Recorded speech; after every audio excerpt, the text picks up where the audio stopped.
Bien, entonces buenas tardes y les decía que vamos a comenzar en esta ocasión a partir de la página 193, que se trata de abordar la búsqueda del fundamento de la actividad humana, que es lo que aquí tenemos. Entonces lo que vamos a tratar de entender es cuál es la base de la actividad humana o qué es lo que podremos encontrar precisamente en esta actividad humana. Y lo primero es que necesitamos nosotros situarnos, ¿no? Necesitamos estar como muy conscientes de en dónde estamos colocados. Y por ello, lo primero en lo que se va a centrar Florensky es en la cuestión de la cultura. Entonces, en la actividad humana, Florensky va a contemplar ante todo la cultura, ¿no? Como, digamos, la manifestación más plena de la actividad humana. Y en el fondo mismo de esta cultura detecta que lo que la sostiene es el culto. El culto, en este sentido, sería la raíz o la base de lo que después se manifiesta precisamente como cultura, digamos como la base central de las actividades del hombre. Y para hacerlo, digamos, para desarrollar el contenido mismo de la actividad humana, lo que va a hacer Florensky es hacerlo de arriba hacia abajo. O sea, ¿qué quiere decir? Que no vamos a empezar, digamos, por lo celeste, sino que vamos a empezar por lo terrestre, ¿no? Que es, digamos, lo que ocurre en este nivel de abajo hacia arriba. Y entonces, lo primero que detecta Florensky es que el culto, que precisamente está en la base de la cultura, se manifiesta a través del empleo de herramientas. O sea, la actividad humana está basada en este sentido en herramientas. Y estas herramientas forman una unidad concreta. O sea, se manifiestan, digamos, de manera integral. Por ello, va a identificar Florensky que dependiendo del tipo de actividad que se desarrolla, será el tipo de herramientas que se emplean. Por ejemplo, para un jardinero no son las mismas herramientas las que le son útiles, por ejemplo, que para un panadero, ¿no? Las herramientas cambian diferente. Entonces, él va a considerar que cada actividad humana, en este sentido, se va a determinar por las herramientas particulares que utiliza. Entonces, dice Florensky, bueno, en este sentido, ¿qué es lo que podemos entender por cultura? Producción humana de herramientas.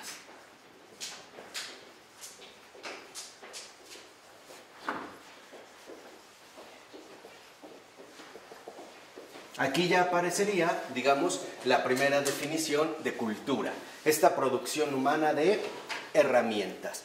Si es así, digamos, entonces, esta producción humana de herramientas, esta construcción, nos lleva precisamente a darnos cuenta de dos aspectos centrales.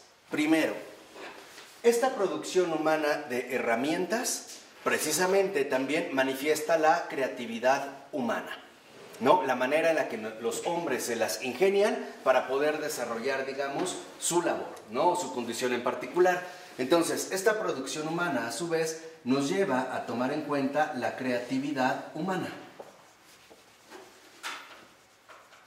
Por ejemplo, cuando a veces al tomar algo muy caliente y no tenemos a la mano a lo mejor un guante especial, utilizamos un periódico o lo que encontremos, ¿no? Ahí se despierta en este sentido la creatividad. Pero lo fundamental es que para Florensky esta creatividad humana debe de mantener una relación sustancial. ¿Con qué se tiene que relacionar? Con el espíritu viviente de su creador. O sea, la creatividad humana debe de estar vinculada fundamentalmente con el creador de todas las cosas.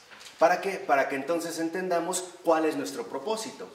Por ejemplo, la creatividad humana, a grandes rasgos, se nos ha dado precisamente para mejorar nuestras condiciones de vida, aplicado en todos los niveles. No, por ejemplo, para fomentar la guerra o la destrucción, ¿no? Así como alguien pudo haber diseñado una herramienta particular que mejorara la cosecha o la siembra, no para desarrollar un arma, por ejemplo, ¿no? Un arma para matar a alguien más. Entonces, aquí digamos que Florensky detecta, y lo dice en la 194, más o menos a la mitad de este primer párrafo, que las herramientas son proyecciones de los órganos de los hombres. O sea, esta creatividad humana se va a representar a su vez a la manera de proyecciones. Ejemplo, Si yo no puedo alcanzar el techo estirando mi brazo, entonces, a partir de la creatividad humana, yo desarrollaré una herramienta que me lo permita. Por ejemplo, un plumero, ¿no? Me permite a mí alcanzar o una escoba o un palo en particular, dependiendo, digamos, el propósito que yo quiero realizar.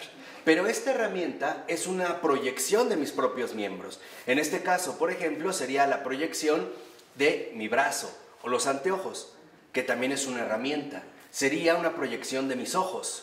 Me ayudaría, digamos, en ese sentido, a ampliar mi visión, ¿no? Entonces, dice Florensky que si esto es así, entonces los órganos de nuestro ser, espirituales y corporales, son las herramientas del espíritu.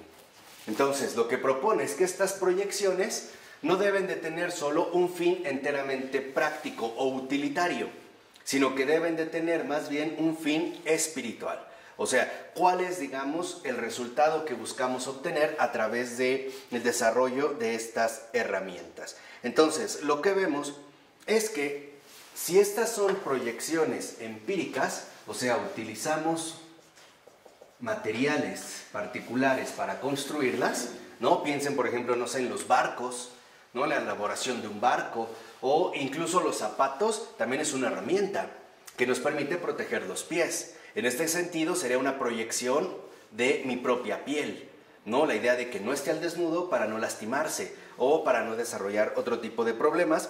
Lo fundamental es que entonces, para Florensky, estas proyecciones que son enteramente empíricas, se tienen más bien que conjugar en una realidad corporal espiritual. ¿Qué quiere decir esto? Que no solo podemos elaborar herramientas con un fin enteramente práctico, por ejemplo, para realizar algún tipo de actividad, sino que también esta se debe de espiritualizar. ¿Qué significaría en este sentido que se debe de espiritualizar?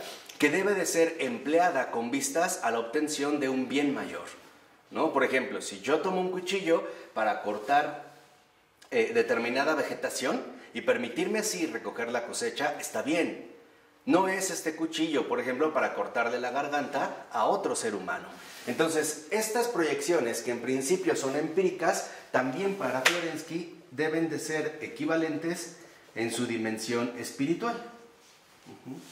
De tal manera que dejen de ser meras cosas y se conviertan en ese sentido en herramientas verdaderamente benéficas. Por eso va a decir a grandes rasgos Florensky que esta producción de herramientas puede ser tipificada o puede ser ejemplificada en tres tipos particulares de producciones, ¿no? Estas proyecciones empíricas y espirituales. Se van a dar tres. La primera es la producción de herramientas máquina, ¿no? Entonces tendríamos que estas proyecciones son de tres tipos. Uno, herramientas máquina.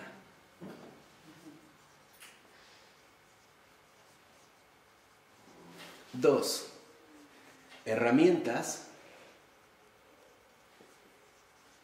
que le dice, nociones, ¿no? Que sería, digamos, los que llama aquí él como conceptos, los términos. Y por último vendrán los sacra.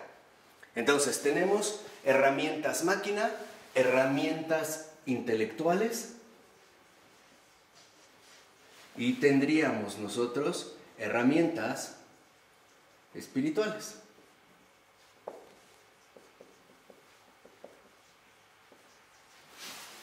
Estas herramientas máquina, cualquier artefacto que empleamos, desde un tractor o una chamarra o una excavadora, etc., para Florensky deben de ser llamadas instrumenta, que en efecto son los instrumentos que nosotros empleamos, por ejemplo, para desarrollar nuestras actividades humanas.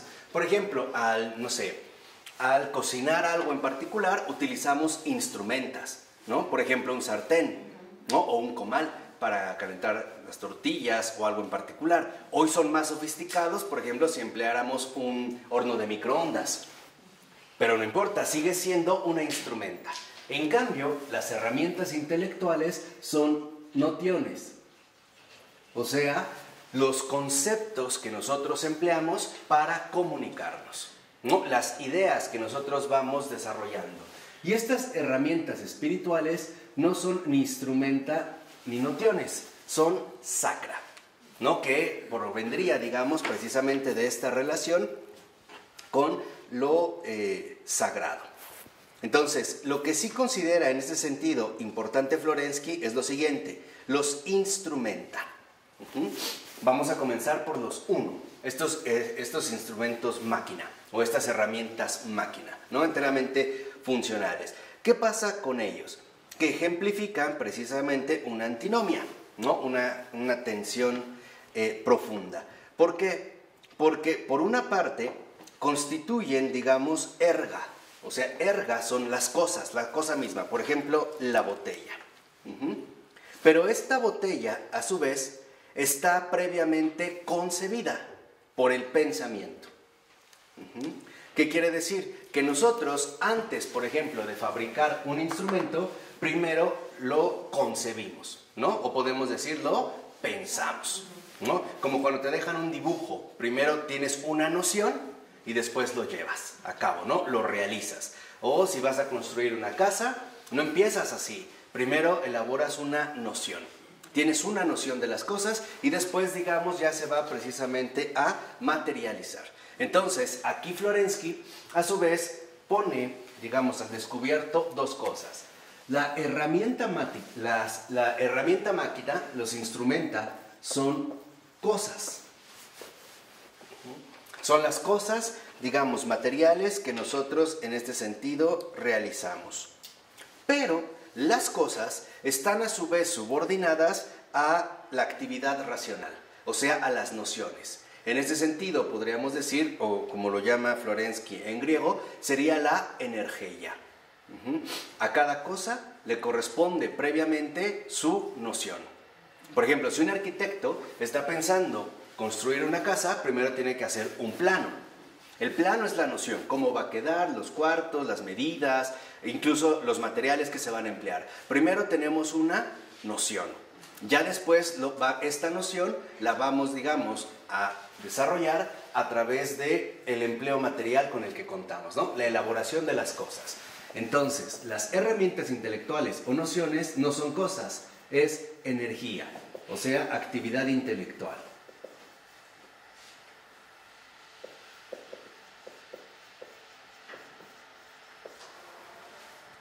Aquí es el primer punto que para Florensky da una idea fundamental de la cultura. Para que nosotros realmente desarrollemos de manera adecuada nuestra actividad humana, o sea, la producción de cultura, necesitamos tener nociones precisas acerca de lo que vamos a realizar. O sea, necesitaríamos nosotros tener una actividad intelectual adecuada para saber en ese sentido qué es justamente lo que nosotros tenemos que realizar.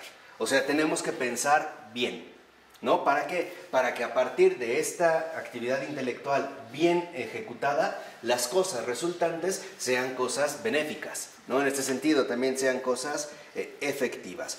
Entonces, lo que considera aquí Florensky es que muchas veces podemos correr el riesgo de una disociación, o sea, de separarlo. Lo dice, por ejemplo, en la 195, más o menos unos 6-7 renglones antes de que acabe el párrafo mayor. Dice: la creación del espíritu se disocia en la producción de cosas, cuyo sentido no es evidente, y en producción de sentidos, es decir, de puras actividades de la razón, cuya realidad, su entrada en la naturaleza, no resulta evidente. Es necesario demostrar tanto el sentido racional de las cosas como la materialización de los significados. Entonces, aunque aquí Florensky utiliza ya un lenguaje filosófico, a lo que se refiere es que esta energía, en tanto actividad intelectual, lo que nos va a poder ofrecer es un sentido, mientras que las cosas ya sería el proceso mismo de materialización. ¿Qué quiere decir? Que no solo nos podemos mover en el ámbito enteramente intelectual, o sea, por ejemplo, viviendo de puras nociones o ideas, sin apelar a la realidad material concreta de la cual nosotros vamos a partir. Por ejemplo, un caso sencillo. Yo puedo quizá tener la noción de un auto extraordinario, Pero ¿qué pasa si no tengo el dinero para comprarlo? Si no tengo lo material. O sea, empezaría yo precisamente a dividirlo. Entonces, me podría volver en un mero racionalista vacío que solo trata de manejarse en base a nociones, o en un puro materialista que no toma en cuenta también el peso que tiene, por ejemplo, la actividad intelectual. Para Florensky, materialización y sentido, material e inmaterial, forman las dos, digamos, las dos bases fundamentales de la vida espiritual. ¿Qué quiere decir esto? Porque esto es de verdad muy fundamental, porque nos da claves para entender el trastorno de nuestra cultura, que de hecho también es uno de los aspectos que va a denunciar. Hay mucha gente que considera, por ejemplo, que la actividad espiritual, o en general la vida espiritual, no depende para nada de cosas materiales, ¿no? Que todo depende, por ejemplo, de la piedad que un sujeto pueda desarrollar. Y entonces de las ideas, por ejemplo, que nosotros podamos concebir o ir, digamos, produciendo, ¿no? En este sentido de nociones. Y entonces, por ejemplo, ven mal, en un caso muy concreto, que un sacerdote maneje un automóvil. Y más si se trata de un automóvil lujoso o costoso. Y al revés, hay quienes consideran que la vida espiritual en realidad no depende de las nociones, sino de las condiciones materiales de vida en las cuales nosotros precisamente estamos viviendo. Y perdemos de vista entonces el sentido. Por ejemplo, sea uno sacerdote o no, religioso o no, uno debe de entender algo muy muy claro. La idea es que todas las cosas no son fines, son medios. ¿Qué significa? Todas las cosas nos sirven para algo más. Por ejemplo, un sartén solo sirve si ahí puedo yo cocinar algo más. Y el resultado será un huevo revuelto, una sincronizada, hasta un guiso a lo mejor más elaborado, ¿no? En este sentido, todas las cosas son medios. Esto es lo que les da su sentido. Por ejemplo, el dinero. ¿Es un fin o un medio? Es un medio.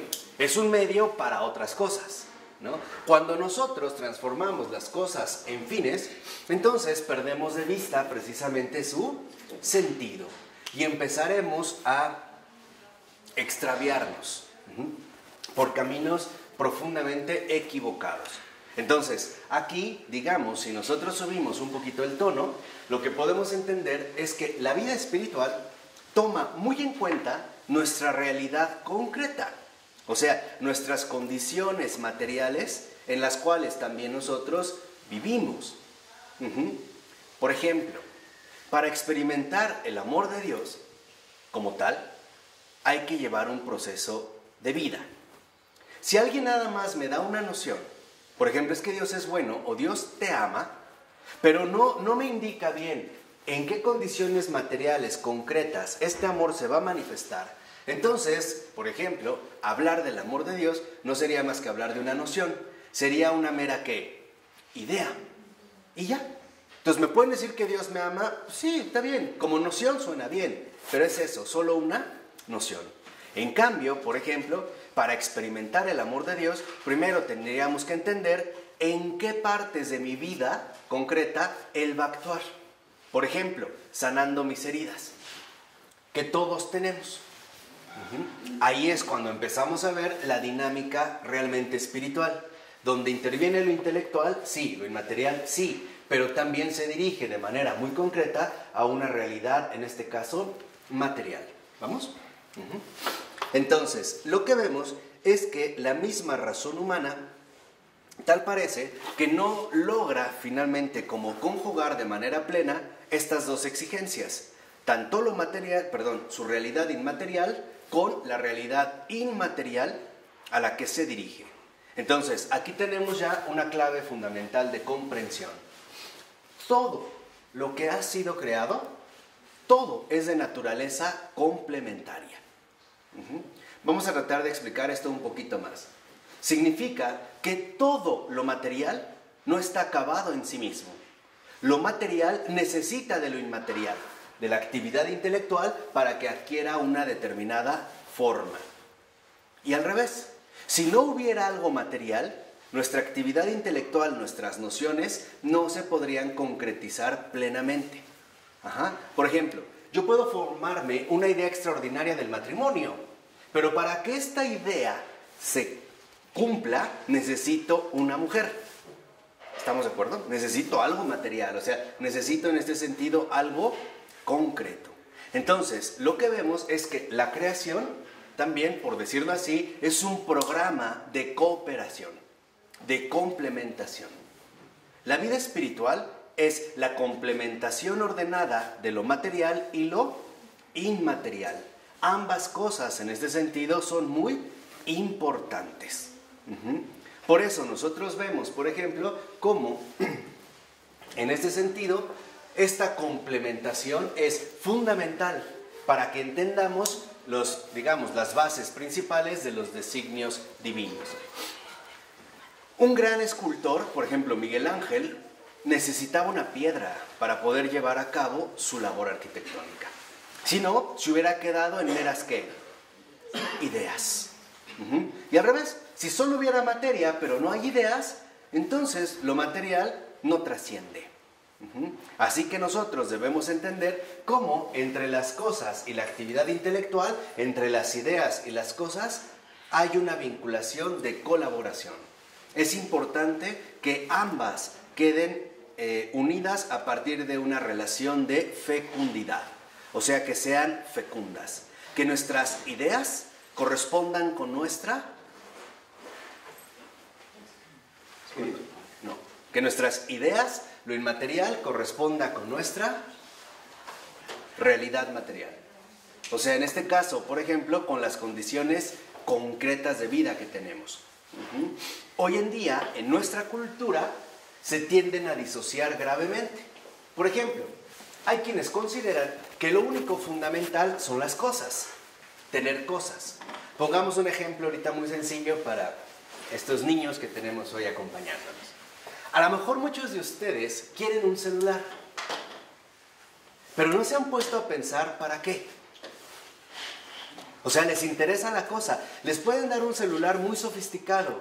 Lo más seguro es que no lo van a saber usar, pero tiene la cosa. Entonces, lo importante no es solo las cosas, sino el para qué, con qué propósito va a ser. ¿Sí me explico?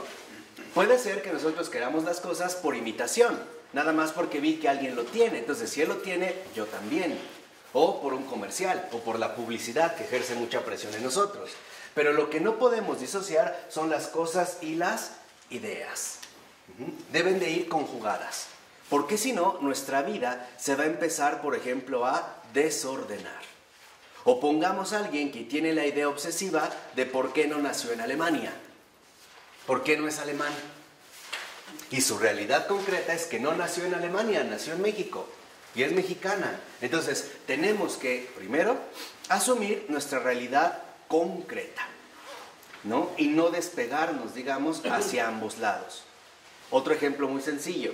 Cuando estuvo en México, en la presidencia, alguien como Vicente Fox, él tuvo la idea de que era importante que todos los niños tuvieran acceso a la computadora, ¿no? Entonces, mandó como 1000 computadoras a una comunidad indígena de Puebla.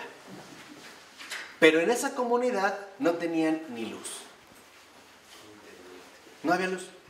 Tenían las computadoras, pero no había luz. Entonces, ¿de qué sirvieron? ¿De qué? De nada. No sirvió de nada. Entonces, podríamos decir, ¿qué es lo espiritual? Lo espiritual, en este sentido, la cultura, el culto, es la conjugación profunda entre lo material y lo inmaterial. Aquí es cuando nosotros vamos a encontrar precisamente el sentido. Entonces, lo que nosotros ahora buscamos es la espiritualización de las cosas. Espiritualizar las cosas significa encontrar su sentido racional, que es lo que yo les había comentado. Por ejemplo, el hecho de el preguntarte ¿para qué? Miren, aquí voy a hacer nada más un breve paréntesis para que entendamos una de las dinámicas fuertes que hoy nos presionan, y son falsos programas de felicidad. ¿Qué son estos falsos programas de felicidad? Que nuestra cultura, que no conjuga, los instrumenta con las nociones, mucho menos alcanza la dimensión sacra, lo que vemos es que nos propone que nosotros deseemos ávidamente cosas, pero que no nos pongamos a pensar ¿para qué? La idea es que las cosas nos resulten sumamente atractivas, irresistibles, pero que entendamos, que no pensemos en si realmente es necesario o no, si realmente en ello voy a encontrar mi felicidad o quizá mi infelicidad. Entonces, aquí es cuando nosotros debemos de plantearnos siempre esta pregunta fundamental. Ok, yo quiero esto, está bien, pero ¿para qué? Ejemplo, yo quiero un coche para poder llegar más rápido a la escuela y no faltar a clases, perfecto. O quiero un coche para poder llevar a mi abuelita al doctor, perfecto. Pero si yo digo que quiero un coche para llegar más rápido con mi amante, entonces no funcionó, ¿no? O al revés, o que quiero un coche para poder distribuir más rápido droga, no va por ahí. Entonces, dentro de esta conjugación, eso es lo que se llama la espiritualización de las cosas. Entonces, ¿qué es lo sacra? La espiritualización de la instrumenta y las nociones, de las cosas y las ideas. Eso es lo sagrado. ¿Sí? ¿Vamos? Eso es lo sacra. Entonces, lo sacra, o la dimensión de las herramientas espirituales, es una espiritualización. O sea, cosas, ideas juntas. Quizá hoy en nuestra cultura es muy normal que uno compre algo o adquiera algo y nunca lo usaste. Y después ya tarde te preguntas, ¿y para qué lo compré? O sea, ¿qué caso tuvo? ¿Tenía realmente sentido o no? No. Cuando no tiene sentido, entonces estas cosas, en lugar de ser benéficas, se van a volver perjudiciales. ¿Por qué? ¿Por qué nos van a perjudicar? Y esto es algo importante que no podemos perder de vista. Porque entonces no vamos ya a empezar a distinguir claramente entre lo necesario y lo superfluo. Que eso es algo, por ejemplo, en lo cual San Agustín insistía bastante. La distinción real entre lo necesario y lo superfluo. Entonces, siempre cuestionarnos en las cosas en el para qué. Entonces, lo que vemos es que para Florensky, la espiritualización de las cosas es justamente el núcleo fundamental del culto. Y aquí Florensky da un paso más al decirnos lo siguiente. El culto es equilibrio, no desequilibrio. El culto, en cuanto tal, es equilibrio. Ahí es el equilibrio fundamental entre lo material y lo inmaterial, sin que una cosa necesariamente perjudique a otra. Hay quienes viven de puras ideas y siempre están frustrados porque no las aterrizan. Y hay quienes viven en puro materialismo.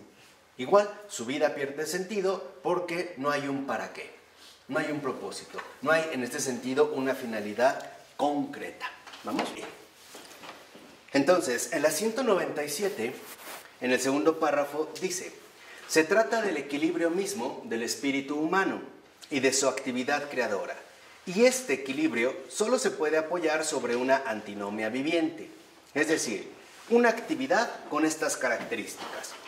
Ha de tener relación con el mundo de las cosas, con un cuerpo, y con el mundo del sentido, de la palabra y de los significados. Su corporalidad tiene que presentarse ante la consideración de la conciencia como un sentido encarnado, y su obra principal es la manifestación o encarnación de la idea. Y por eso, su producción ha de ser la materia iluminada, la sustancia material transfigurada, plenamente impregnada de sentido en sí misma. Entonces, el culto, en este sentido, como equilibrio, nos lleva precisamente a equilibrar la interacción entre el cielo y la tierra. ¿Qué es esto de la interacción entre el cielo y la tierra? La santificación de las cosas. O podríamos decirlo así, la manera en la cual la gracia se involucra con la realidad humana. Entonces, la cultura, en cuanto tal, está llamada más bien a dirigirse a la santidad y no en este sentido a la destrucción, o vamos a decirlo así, a la disociación. Entonces, el culto que nosotros habíamos visto anteriormente como equilibrio es divinización.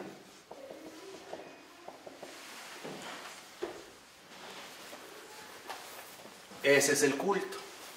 Y si dijimos al principio que el culto está en la base de la cultura, significa que entonces la cultura humana tendría que ser un proceso fundamental de divinización, o sea, de cercanía y manifestación de su propio creador, y no más bien la negación de este creador. Por ejemplo, cuando nosotros nos preguntamos, ¿por qué si Dios es bueno permite que tantos niños mueran o que haya guerras? Estamos confundiendo el punto, porque en realidad esto ha surgido porque el hombre no ha querido seguir a su creador, ha querido seguirse a sí mismo. Entonces, se le ha dado creatividad humana, pero esta creatividad humana exige madurez y exige responsabilidad. Es un riesgo, por decirlo así, que habría que correr. Si Dios no nos hubiera dado esta creatividad, no hubiéramos sido capaces ni siquiera, ni de desarrollar o proyectar una cuchara o una botella. Algo tan sencillo como una ¿qué? Botella. Entonces, la cultura, en este sentido, como un proceso de divinización, está íntimamente vinculada a la realidad profunda del alma humana. O sea, nuestra actividad creativa, nuestra actividad creadora, que nos ha sido dada por nuestro Creador, está llamada a seguir los pasos de Él. ¿Qué quiere decir? Que todas nuestras potencias son buenas y por lo tanto deben de ser empleadas ¿para qué? Para el bien, ¿no? Y sobre todo pensando siempre en el bien de los demás. Un ejemplo, ha habido grandes químicos, farmacólogos, que han desarrollado curas extraordinarias a diversas enfermedades, así como ha habido mentes brillantes, pervertidas, que han desarrollado infernales drogas. O piensa en una mano. Con una mano tú puedes acariciar, consolar, apoyar, pero también puedes cachetear, golpear y agredir, e incluso insultar, ¿no? ¿De qué va a depender en último término? De nuestra propia comunión con Dios. Vamos a decirlo brevemente, y eso es algo que al mundo moderno le choca escuchar, pero que es la verdad. Una cultura que no sigue a Dios se extravía y terminará siendo entonces un nudo de víboras, donde unos se muerden ¿qué? A otros. Donde en efecto, y eso lo veremos ya en su momento pronto con René Girard, donde cada vez se perfeccionan los medios para matarnos mutuamente, unos a otros. En cambio, una cultura que realmente está orientada o guiada a su propio creador es una cultura floreciente. Es una cultura también llena de aportaciones que van a beneficiar a la humanidad entera. ¿De acuerdo?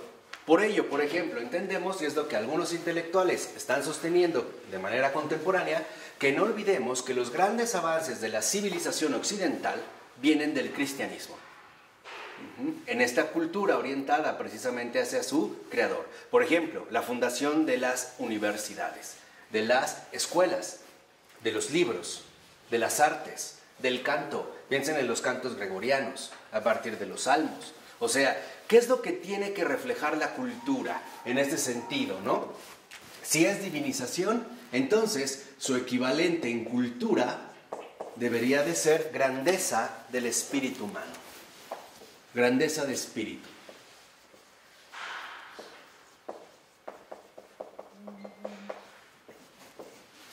Esto tendría que ser el sello fundamental de una auténtica cultura.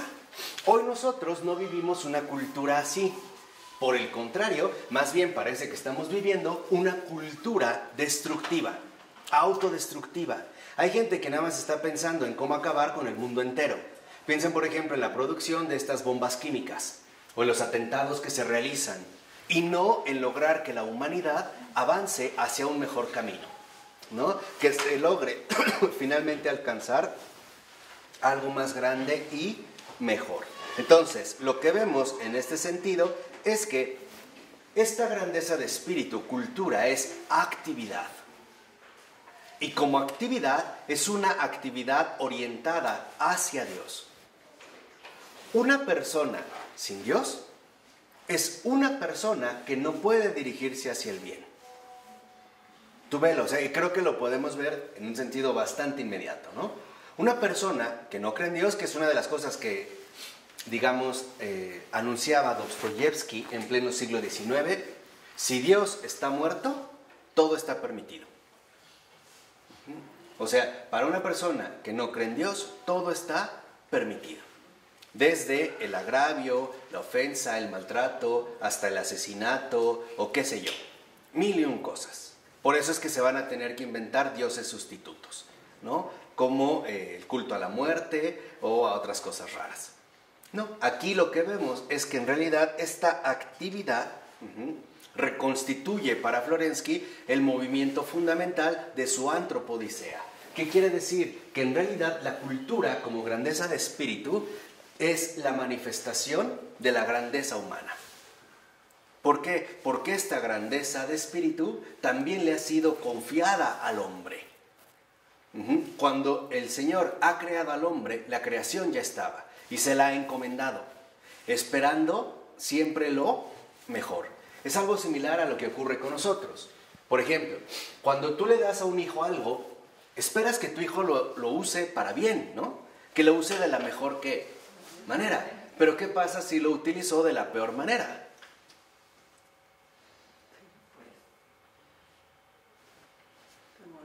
Ahí es donde vienen las molestias o las quejas o algo así. Pero de fondo lo que entendemos es que esto se realizó precisamente para que el hombre se desarrollara como lo que es. En ese sentido, una manifestación del Creador. O sea, que nosotros realmente mostremos la imagen y la semejanza del Creador ya aquí en la tierra. Esto sería justamente la cultura, ¿no? Por eso vemos cómo en efecto el cristianismo, más que una doctrina, funcionó como una verdadera revolución cultural. ¿Por qué? Porque ponía en la raíz, ¿no?, actitudes humanas que no eran plenamente conocidas y además aceptadas, ¿no? Venía a promover entonces una renovación profunda, ¿no? Una renovación profunda del mundo entero. Y eso es lo que se espera de una cultura, porque divinización y grandeza de espíritu nos lleva a una auténtica renovación profunda. Una renovación profunda del mundo entero. Esto es precisamente lo que, de una o de otra manera, estamos llamados a promover. Esta renovación profunda. O sea, ¿qué tanto nosotros somos constructores de cultura? O más bien somos destructores de la cultura que de hecho ya tenemos. O que en este sentido hemos nosotros heredado. Por ello, va a considerar que esta renovación profunda del mundo entero constituye a su vez una actividad integradora.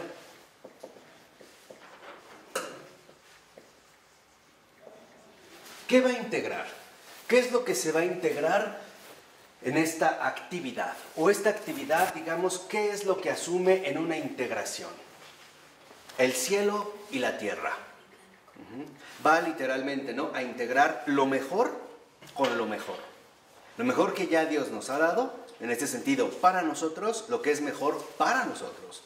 No mejor en sí mismo, sino lo que es mejor para nosotros y que nosotros respondamos también de la misma manera. Como a través de emplear, en pocas palabras, todas nuestras potencias, nuestros dones, nuestras cualidades, todas nuestras capacidades en favor de los demás. Que nos pongamos, en pocas palabras, al servicio del bien. Y por lo tanto, al servicio, vuelvo a insistir, de todos los demás. Por ello, Florensky va a insistir que esta actividad integradora ha estado más o menos manifestada en la cuestión del arte. Lo va a tomar como un referente. Va a decir, bueno, el arte justamente, entendido en este sentido, es aquello que busca, ¿no?, revelarnos algo mejor, aspectos que a lo mejor no habíamos detectado o bien aspectos que quizá no habíamos puesto la atención necesaria. Dice en la 198, al iniciar el punto 2, en el segundo, desde el primer renglón, Florensky señala que el analogado más cercano de esta actividad integradora de la razón podría ser la actividad artística. En el arte, en efecto, se une el lado práctico, la razón encuentra en él la encarnación de sus pensamientos con el lado teórico, el significado del que está dotada la actividad artística. Entonces, lo que vemos es que esta actividad integradora es teoría y praxis.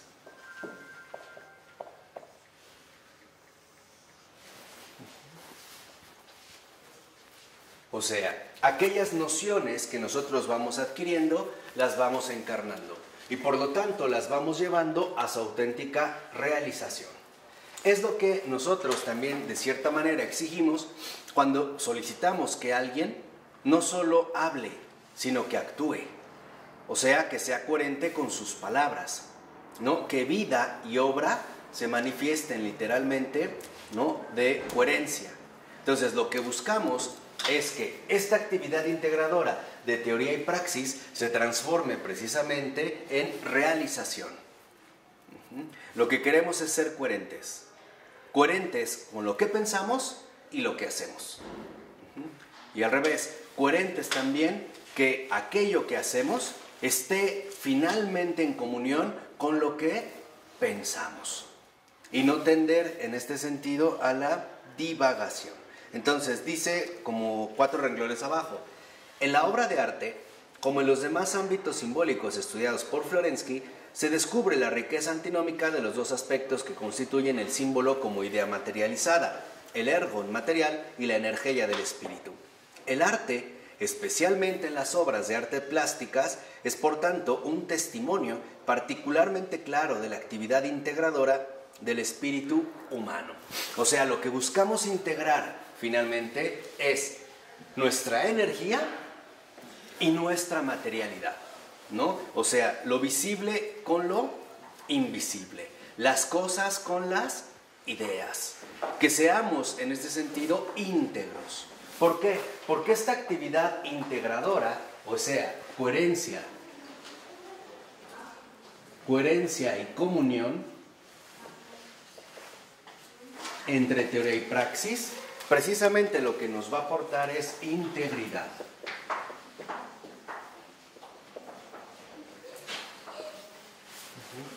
Y eso es algo de lo que nosotros quizá hoy en día carecemos.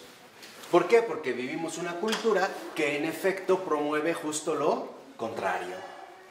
No hagas lo que piensas, no pienses lo que haces. ¿No? Entonces nosotros lo que tratamos de recuperar es esta actividad integradora o cultura que en efecto no es otra cosa más que integridad. Es esta integridad la que Florensky descubre, por ejemplo, manifestada quizá de manera más tajante en la obra de arte. Aquello que el artista ha concebido en esta noción se ha visto materializada, sobre todo en las obras plásticas, de una manera en particular, ¿no? Ahí la obra de arte en este sentido representaría la conjunción de lo visible con lo invisible. Entonces, llevado al ámbito antropológico, lo que vemos es que la integridad que nosotros necesitamos adquirir conlleva que nuestra grandeza de espíritu se manifieste como una verdadera actividad integradora y que por lo tanto todo y cada una de las cosas que nosotros realicemos siempre sea para bien de los demás. Siempre sea en vistas de los demás. El cristiano no vive para sí mismo, jamás. El cristiano que cree que vive para sí mismo y la salvación de su alma no es cristiano. Es otra cosa en ese sentido menos cristiano. ¿Por qué? Porque lo que queremos es precisamente coherencia y además de la coherencia la comunión. Que se ponga entonces al servicio de lo mejor.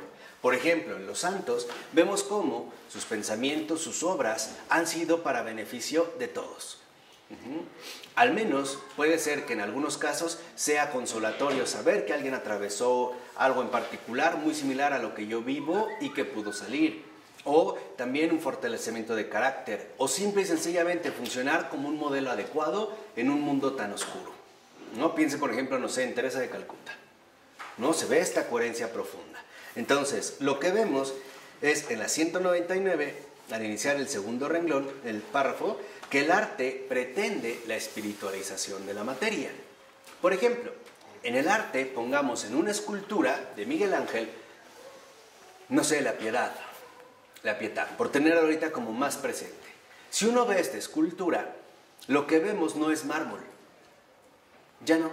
E incluso el mármol parece adquirir, ¿no?, una realidad distinta. El mármol, que es tan pesado, parece, por ejemplo, en esta escultura algo ligero e incluso como muy maleable por todo por ejemplo, el borde del manto de la Virgen, ¿no? El velo que lo cubre, que es impresionante, ¿no? La plasticidad que le da. Nosotros vemos cómo la materia adquiere otra dimensión, ya está espiritualizada, incluso al grado de que, por ejemplo, si uno pone atención, veremos cómo la Virgen tiene los ojos cerrados, pero es sumamente expresiva, parece estar como en oración. Y el cuerpo de Cristo, que recién ha sido bajado de la cruz y entregado a los brazos de la Madre, realmente es un cuerpo de muerto, o sea, es un cadáver, pesa, ¿no? Y se ve hasta en los pliegues, por ejemplo, aquí, que se levanta, está vencido. Y es una sola pieza de mármol, vamos a decirlo así, es en este caso una sola piedra, ¿no? Entonces, aquí nosotros ya podríamos entender cómo lo fundamental del arte es el grado de espiritualización que nos va a transmitir, que es aquello literalmente que en este sentido nos va a transmitir. Y a esta espiritualización de la materia se le llama teurgia. Entonces, esta integridad, teoría y praxis, o sea, espiritualización de la materia,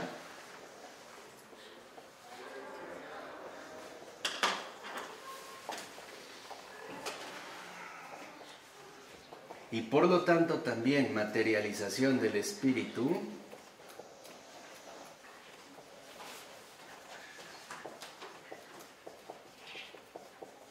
es igual a lo que se llama teurgia.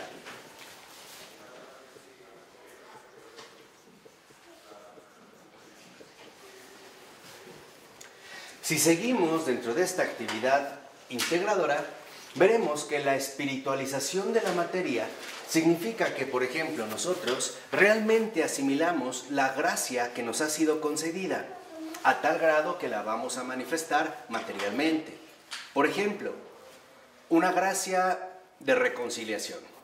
Si realmente el Señor, por ejemplo, ha sanado mi corazón de ciertas cosas, en la materialización, o sea, en su manifestación concreta, esas cosas que el Señor ha sanado ya no van a tener impacto. Y al revés, la materialización del espíritu es que yo estoy abierto o receptivo a lo que el Señor en efecto quiere darme. No sería en este sentido como tierra fecunda.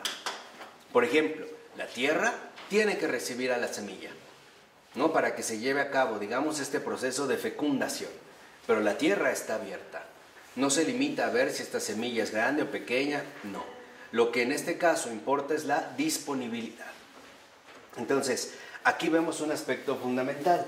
Esta actividad integradora depende de base de una actitud. Y esta actitud es la disponibilidad. ¿Hacia qué voy a estar disponible? Hacia lo que Dios quiera. ¿Qué significa que voy a estar disponible hacia lo que Dios quiera?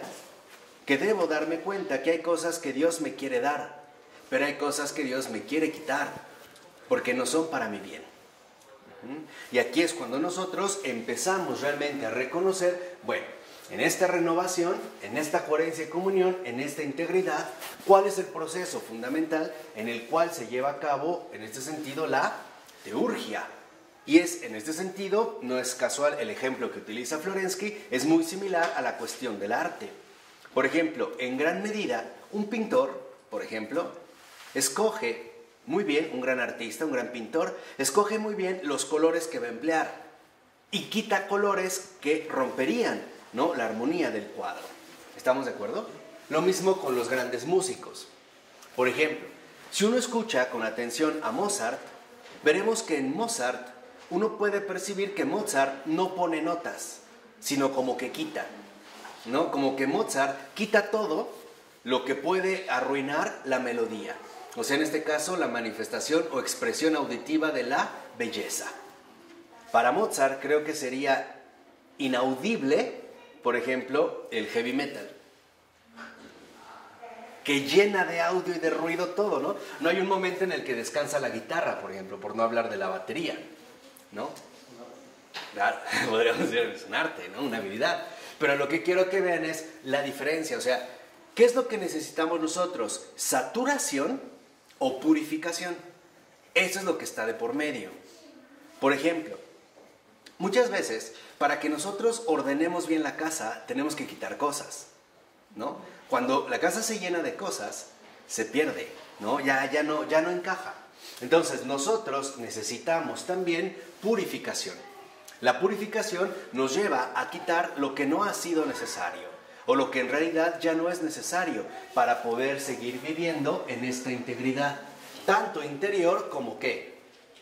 Como exterior, que es lo que nosotros hemos estado viendo desde el principio. Ahí estaríamos viendo, por lo tanto, las bases principales de la cultura, que es lo que les dije, la distinción clara entre lo necesario y lo superfluo, ¿no? Lo que en este sentido resultaría irrelevante. Entonces, lo importante es que nosotros nos demos cuenta cómo es fundamental, más que poner, en el caso de la vida espiritual, se trata de quitar, darle mayor margen a la obra de la gracia. Dejar que el espíritu, como él es, sea enteramente libre. Entonces, podríamos decir, ¿en qué consistiría la cultura como grandeza de espíritu? En una libertad libre, valga la redundancia, de obstáculos para realizar el bien.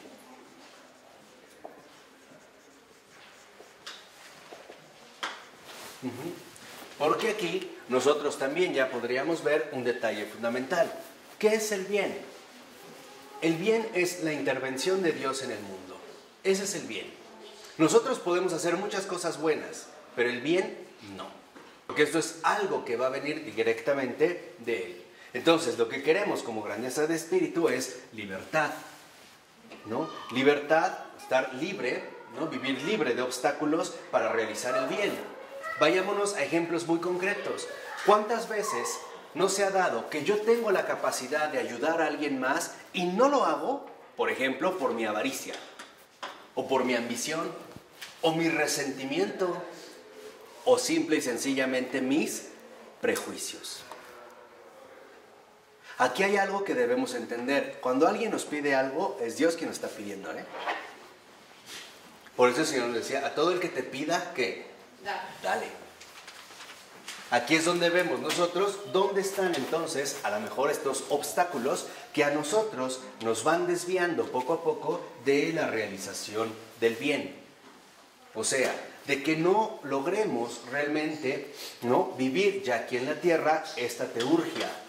Que la teurgia en este sentido es la dinámica de lo humano y lo divino. Entiéndanlo dentro de esta manera. Por ello, hay dos criterios fundamentales: querer y poder.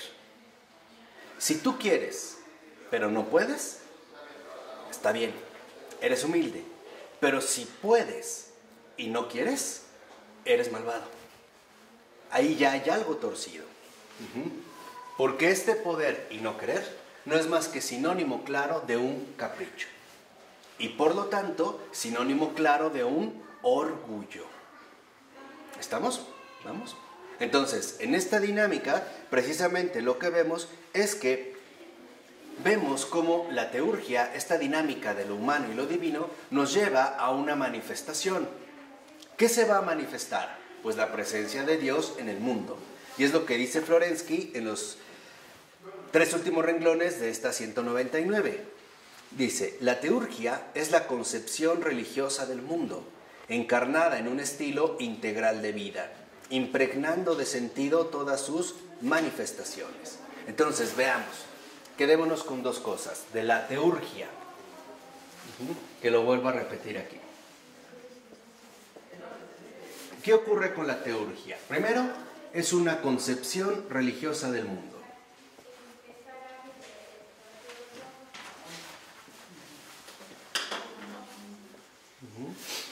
para que lo vayamos captando más en su real profundidad.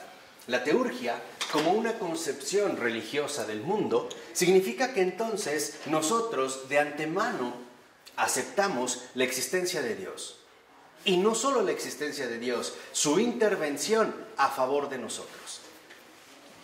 De tal manera que entonces, dentro de esta concepción religiosa del mundo, puedo darme cuenta ya de que hay designios o propósitos que no son enteramente de este mundo. Que hay designios que nos invitan a trascender. En este sentido, podríamos decir también a mejorar. En la ex Unión Soviética, cuando estuvo el partido bolchevique en el poder, en esta dictadura realmente brutal, muchos les llamaban los sin Dios. ¿Por qué los sin Dios? Porque para su concepción del mundo no hay un objetivo, por ejemplo, al cual dirigirse. La vida humana no es respetable. De hecho, nada es respetable. Todo se va a limitar a los juegos sucios del poder, ¿no? Entre unos y otros. O sea, a las estrategias que nos pueden conducir a la adquisición del poder y a su conservación. ¿Vamos? En cambio, esto se supone que ya estamos orientados de una manera distinta. Comprendemos en la teurgia que nuestra finalidad en el mundo no se limita a lo que nosotros vivimos, sino que hay un propósito mayor, hay un designio.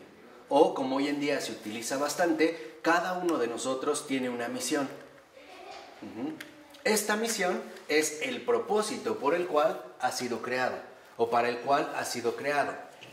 Y el núcleo o el corazón de toda misión es manifestar al mundo y en el mundo el amor de Dios. Ese es el núcleo de toda misión.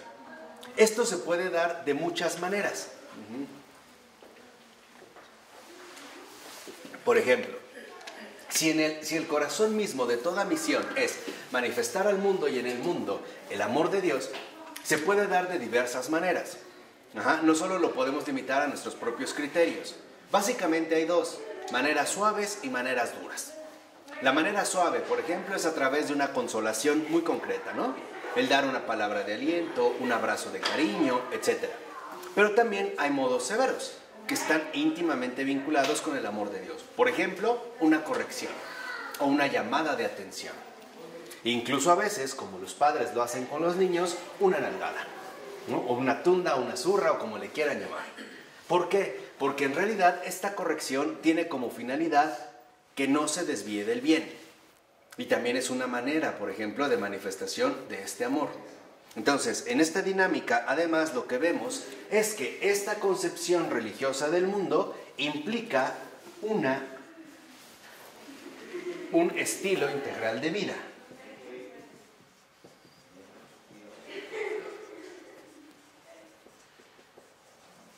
Y ahí es donde volvemos a recuperar la idea de integridad, o sea, de coherencia y comunión. ¿Realmente vivo lo que expreso? ¿Realmente vivo lo que confieso o no? ¿Realmente mi teoría, ¿no?, en esta concepción religiosa del mundo coincide con mi práctica? ¿Cuántas veces los reclamos fundamentales a la iglesia, no es a la iglesia en sí, es a los que nos decimos miembros de la iglesia? ¿Cómo es que mi mamá muy religiosa rezaba no sé qué, pero hacia esto y esto y esto y el otro?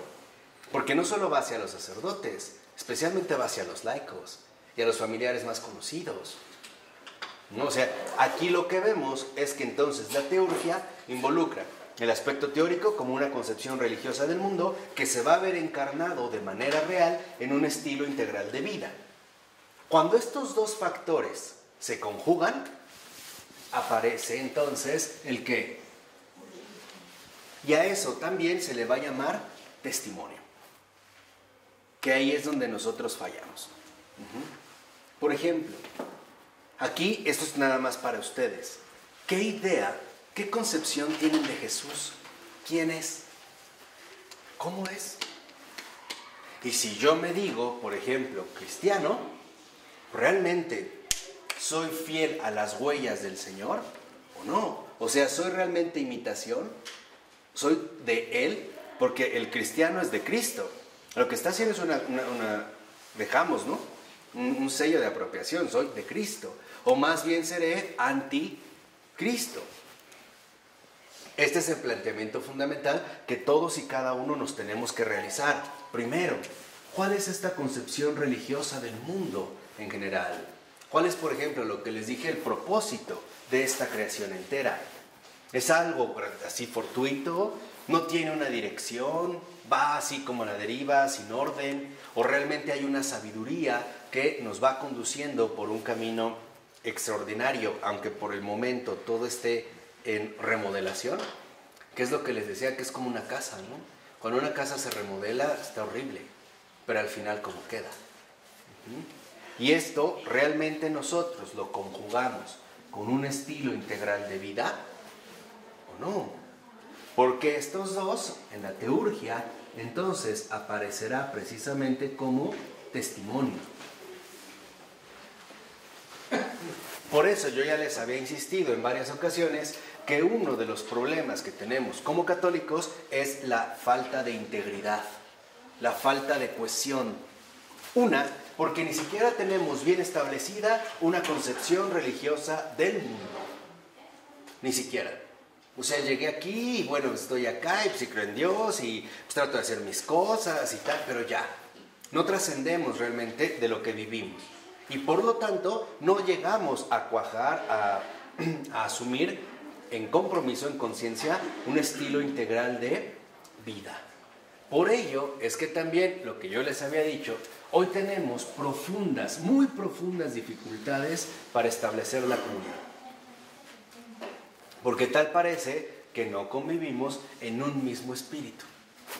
Entonces puede ser que de repente se reúna un grupo de gente con una idea extraordinaria, ¿no? Como cristiano.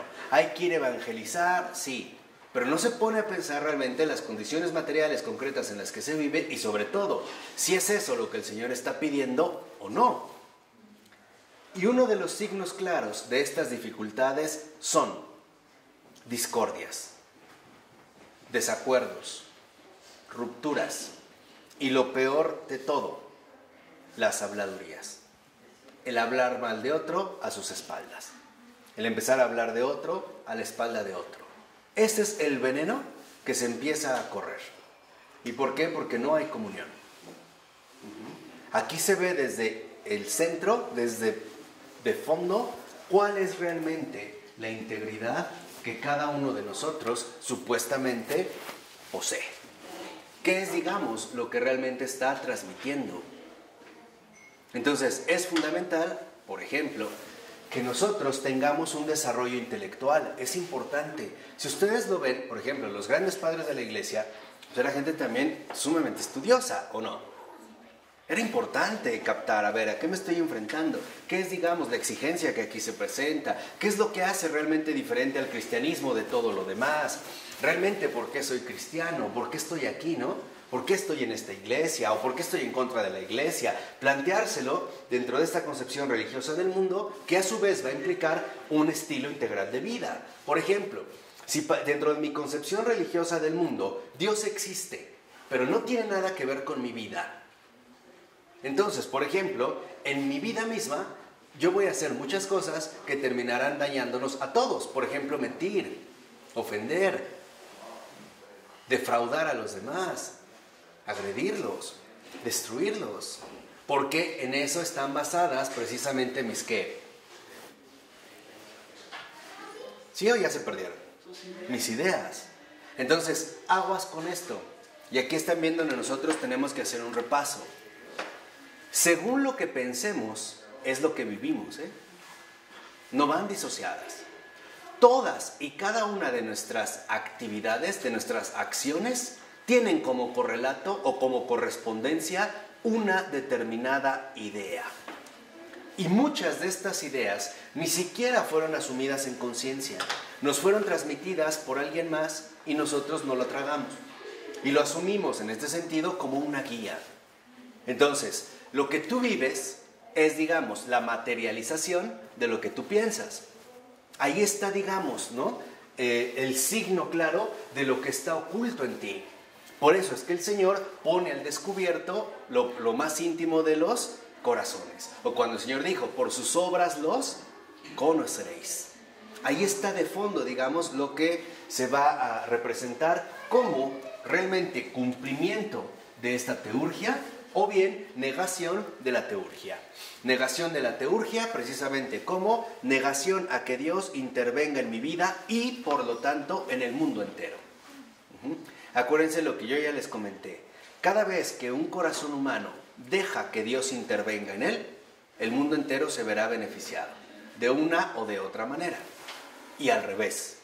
Cada vez que una persona no permite que Dios intervenga en su vida, muchas otras sufrirán literalmente esta negación. Esto no es otra cosa más que lo que conocemos como iniquidad. La iniquidad es la injusticia desproporcionada. Y eso es algo que todos padecemos. Por ejemplo, ¿por qué mi papá no aceptó a Dios en su corazón y me trató de esta manera? Entre muchas otras cosas. Por mencionar nada más un caso para que vean por dónde va el tiro, para que vean hacia dónde precisamente es que se refiere. Por eso vemos cómo aquí se habla de una renovación profunda del mundo entero, no solo de mi vida. A lo mejor en el intercambio luminoso de unas palabras con una persona desconocida en el momento justo. De ahí. Es como un arsenal, ¿no? Tener lo que se ofrece. Y tener ya lo que el otro requiere. Tenerlo ya, a la disposición. ¿No? Por ejemplo, a lo mejor alguien te llama y te dice, oye, quiero hablar contigo, ya estás preparado. O necesito esto, ya estás preparado. O requiero esto, ya estás. O tú qué opinas, y dar literalmente, ¿no?, el consejo acertado. Y para ello lo que necesitamos es estar en una verdadera comunión con la luz del mundo. O sea, en este caso, con Cristo. Si es que nos decimos cristianos, ¿no? Porque en ese sentido nos estamos dirigiendo precisamente a nosotros. A esto es a lo que también en este sentido entonces Florensky le llama la vida paradisiaca. ¿Qué era la teurgia? La vida paradisiaca. Era, digamos, el estado primigenio, el estado original de Adán y Eva. Ahí se vivía la teurgia. Hay una concepción religiosa del mundo. Y la concepción religiosa del mundo comienza por los principios. Hay un creador de todas las cosas. El mundo no es obra ni del azar, ni de la casualidad, ni de explosiones raras, ni proveniente de quién sabe qué cosas, ni de dimensiones paralelas donde los reptilianos están filtrando y pura tontería. No. En mi concepción religiosa del mundo el principio es básico. Hay un creador de todas las cosas. Por ahí voy a empezar. Y si hay un creador, esta creación la tengo que asumir, que contemplar a la luz del creador de él. No la puedo ver como algo enteramente ¿qué? Desligado. La tengo que ver a la luz del creador. Esto es contemplar también. Por ejemplo, ir en la calle y de repente ver un árbol, su forma peculiar en sus ramas, sus hojas, si son caídas o levantadas, y hacerte una pregunta muy simple. ¿En qué estaba pensando el creador al hacer esto? ¿Cuál es el propósito? Es tanto como cuando tú tienes curiosidad por algo en particular, a lo mejor, no sé, yo veo que Rafa hizo algo muy especial, me llama la atención y me acerco y le pregunto, oye, ¿cómo lo hiciste? O algo quedó muy rico y le pregunto, oye, ¿cómo lo hiciste? ¿Cómo lo preparaste? ¿No? La receta de un pescado por ahí horneado, ¿no? ¿Cómo lo hiciste? Me quiero enterar.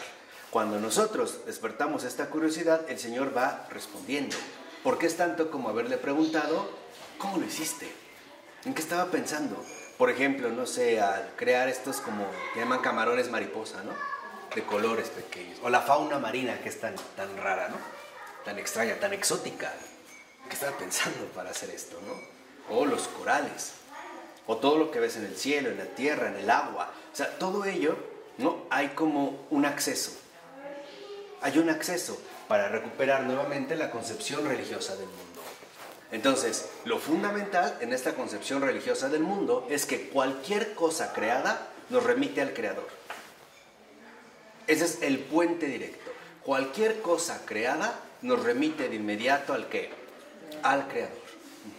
Aquí vamos creciendo, ¿no? Vamos avanzando. Y por lo tanto, a partir de ahí, entonces, veo cómo el estilo integral de vida consiste en no me voy a ajustar de inmediato al modo habitual en el que vivo, sino que voy a tratar nuevamente de comulgar, entrar en comunión con el creador de todas las cosas, porque yo también he sido creado y por lo tanto yo también tengo un determinado propósito, digamos precisamente a esta luz. Si nos vamos a la página 200, veremos cómo al iniciar en esta cita dice el texto: la teurgia como tarea central de la vida humana, como plena transformación de la actividad en significado y plena realización del significado en la actividad, era en los tiempos antiguos el firme punto de apoyo de todas las actividades de la vida, el seno materno de todas las ciencias y todas las artes. Entonces, la teurgia, que precisamente está, ¿no?, en el núcleo mismo de la cultura, en el fundamento de la actividad humana, es precisamente la actividad central de la vida humana. ¿Qué quiere decir? ¿Cuál es entonces el fundamento de la actividad humana? La teurgia. ¿Y a qué nos lleva la teurgia? A la renovación profunda del mundo entero. Esto es literalmente, ¿no?, los pasos que nosotros tratamos de seguir y tratamos de dar poco a poco. Por eso es muy importante tomarse en serio esta actividad a la que hemos sido todos llamados, de una o de otra manera. ¿Ok? Bueno, vamos a dejarla hasta aquí. Un momento, ahorita continuamos. En nombre del Padre, del Hijo y del Espíritu Santo. Amén.